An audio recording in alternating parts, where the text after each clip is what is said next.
Do you ever feel like you've done enough? Or that you should only have a little bit more to do and you'll finally be done? What are the things that you have to do in order to get there? What are the accomplishments you have to make? What is the next milestone in your journey? Let's get into it.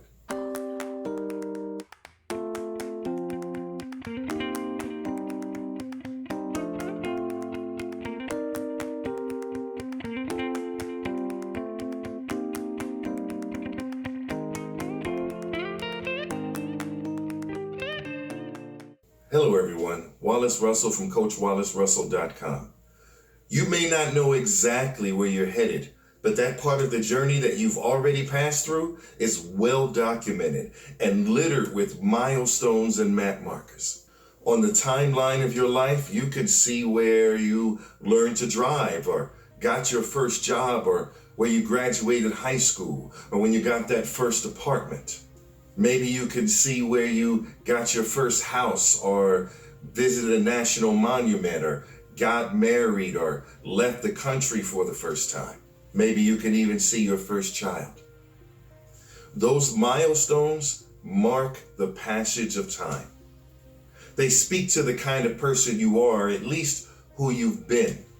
They are also a way to communicate your journey to other people, employers, friends, family. They're moments you can look back to see how far you've come. When you're looking forward at that map, however, you can't always see them. And you don't always arrive at the milestones you've set for yourself. And you don't always get there on time. But you know that there will be future milestones because in the past there were. So you have a rightful expectation to expect that there are great and memorable things in your future. Regardless though, it does help to try to plan your next milestones or accomplishments. Why? Because they help you get out of bed in the morning and out into the world because you know there's something you have to do. They provide new and timely proof that you are still moving forward and provide value to the world.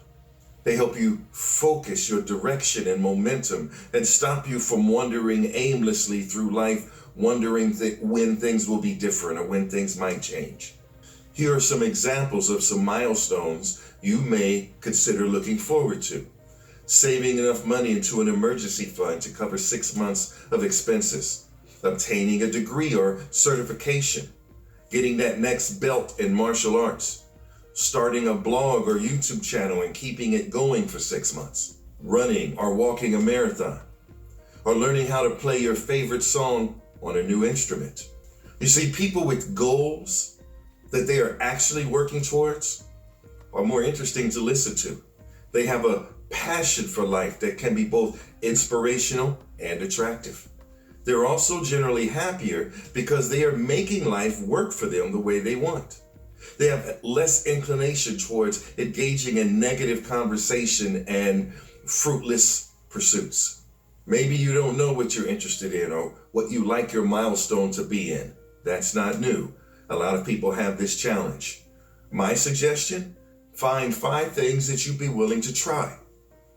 There's no guarantee that they become the thing, but if you're willing to try them, we can move forward. So once you pick at least 1 or 2 of those 5 things, decide in advance how far you're willing to commit. The challenge is some people, when they lose interest, they fall off. But if you're committed to go the course for a certain amount of time or for a certain type of output, you are likely to get something from it other than just seeing what it's like. The goals and your commitments to them should be scheduled. What I mean is, when are you going to work on this? Mondays and Tuesdays? What hours a day are you going to work on this? And again, this doesn't have to be work. This can be something that's fun. But if you're not just committed, you can't just be committed to an outcome. You have to try to make it daily or weekly so that you can stay on the path. And the last thing you have to do is you have to start this week. This week. If you start next week, you may never start. That may never come. Look, people don't plan to fail, they fail to plan. So make a goal and declare the milestone you will obtain. Go out there and live. And soon your map of milestones and markers will just be littered with all the great things you accomplish and the joy you get from seeing what you've done and the power you get from knowing you can do these things. That being said, what is your next milestone? Thank you for taking the time to watch this video. Please put any comments or suggestions in the box below. I look forward to reading them. Please also consider working with me as a life coach. There's a link in the description below that will let you set up a free consultation. As always, your time and energy and your viewership is appreciated, and we'll see you next time.